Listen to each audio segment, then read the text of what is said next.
Well, here's the next bit of our walk and talk series where we're just beginning to explore the question of desire and our affections.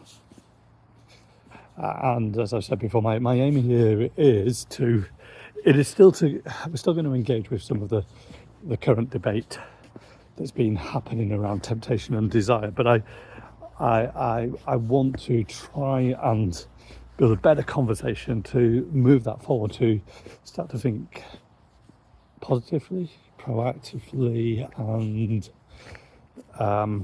pastorally going forward.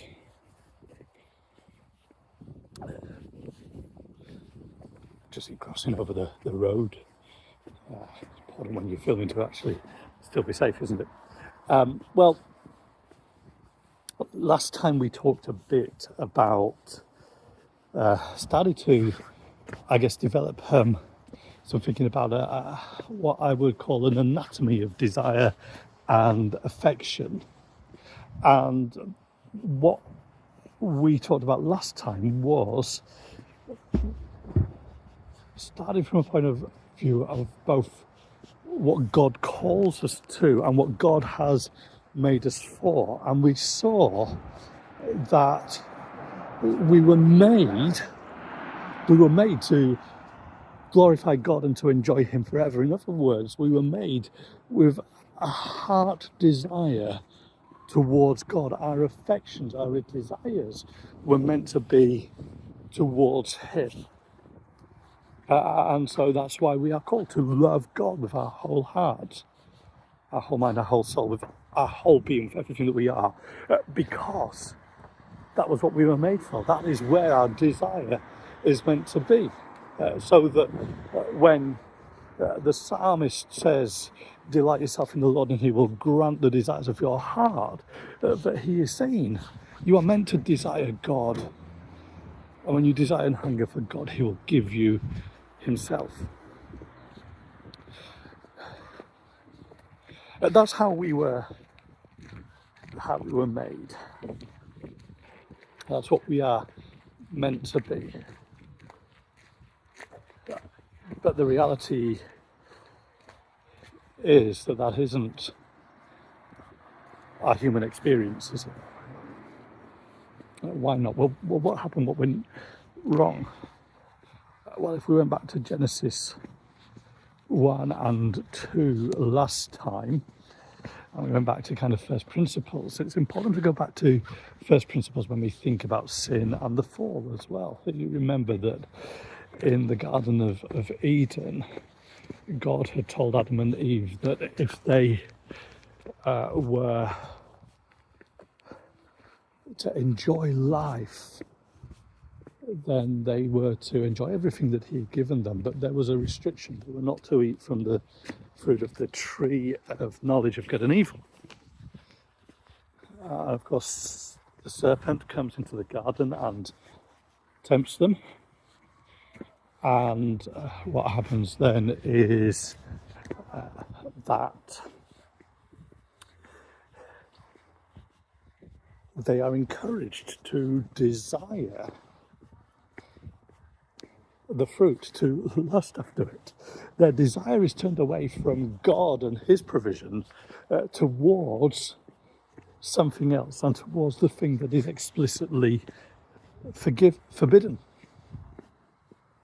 So what happens with sin? Well, our desires are distracted away. I think that's the first thing that starts to happen. Our desires are distracted away from God and from good,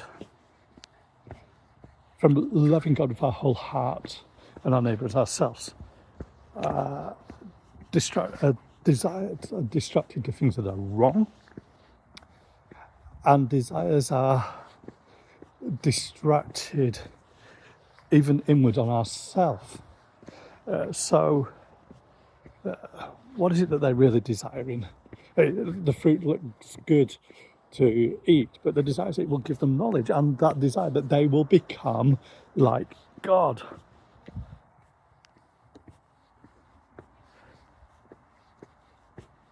Of course, the result is death, but also shame, and they realise that they are exposed and they have nothing. They lack, nakedness. If you think about some of the things that starts to suggest that it strips away your identity, your status, it strips away your comfort, and it strips away your protection. Those kind of things that are there with nakedness, and that's why they end up at the end. But the desire is turned in. I think it was probably Augustine, and I think potentially repeated by others through history, including Luther, that described pride as love turned in on itself. And that's what happens. We instead of loving God and loving others, we love ourselves.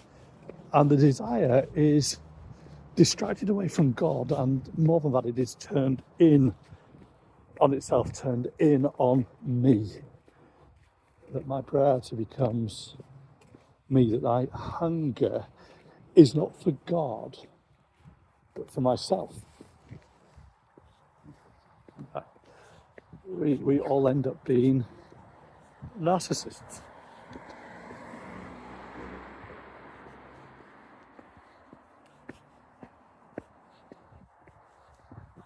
And that is the state of my heart because of the fall. The beautiful glory of the gospel is that if I'm given a new heart, then that reorientates me. And it's funny, isn't it, that one of the words that comes up in discussions about desire is to do with orientation. But my primary need in terms of being reorientated is that I need to be reorientated. My gaze needs to be lifted and turned around from being inward looking. My desire needs to be turned around so that I reorientate towards desiring God again.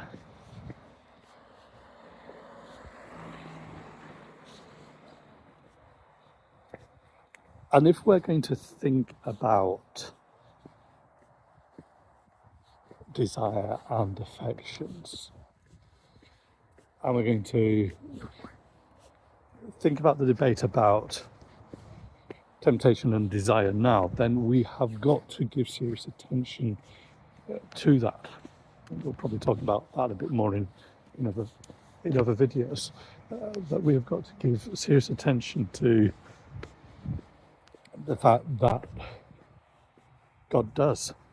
That is, in fact, people have talked about the need for repentance, but what is involved in repentance? Well, there is a reorientating, a change of direction, isn't there? A change of mind, metanoia, that we reorientate back to desiring God.